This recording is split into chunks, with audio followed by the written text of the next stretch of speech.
series of dilemmas that pitted a choice between lives and livelihoods. But today I'm happy to note that a path out of this uncertainty is beginning to emerge, and the emerging path has two sides to it.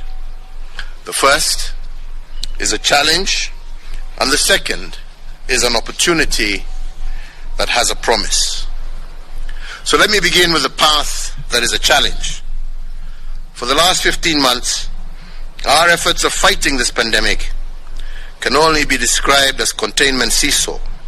And I call it a seesaw because sometimes we win on one front and experience a loss on the other.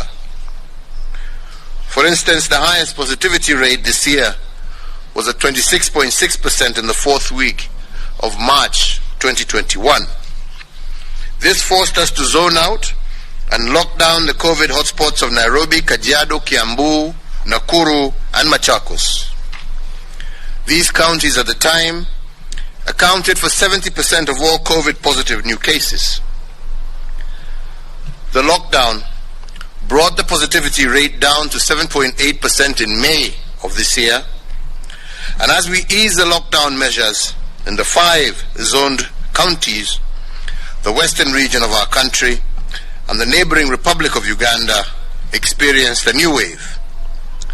Because of the unusual nature of this virus, our gains in Nairobi, Kajiado, Kiambu, Nakuru, and Machakos were nullified by the Western attack.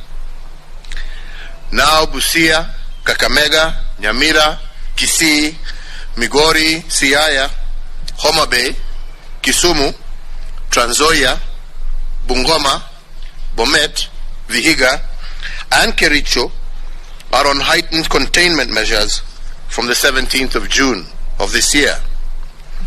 In fact, out of every 5 positive cases in Kenya a fortnight ago, 2 were from the western region. And what is worse is that this region has experienced a high positivity rate of 21% compared to the national average of 9.1% at that time. This swing between loss and gain in the fight against the pandemic is what I'm calling the seesaw containment. You win in one theater of a battle and lose another.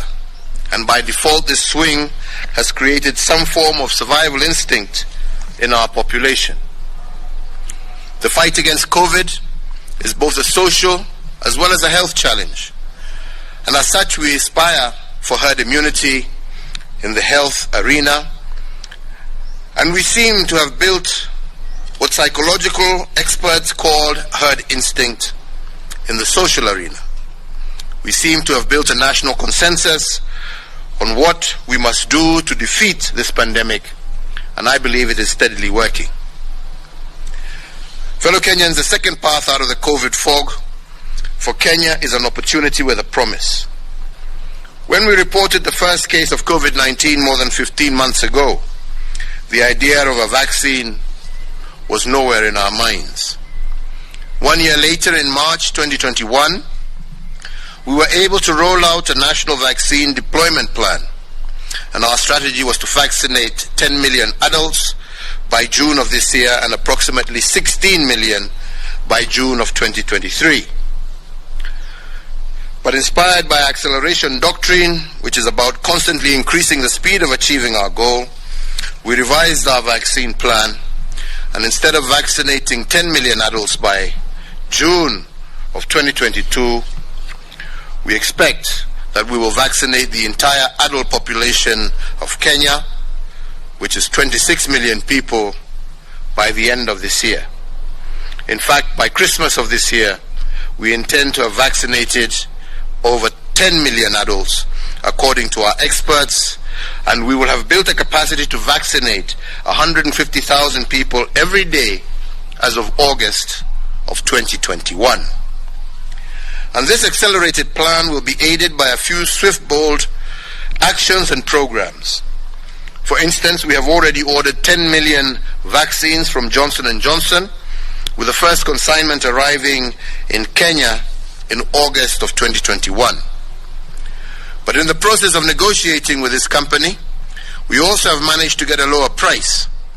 For the price of 10 million vaccines, we will be able to have them deliver 13 million doses. And because the Johnson & Johnson vaccine is administered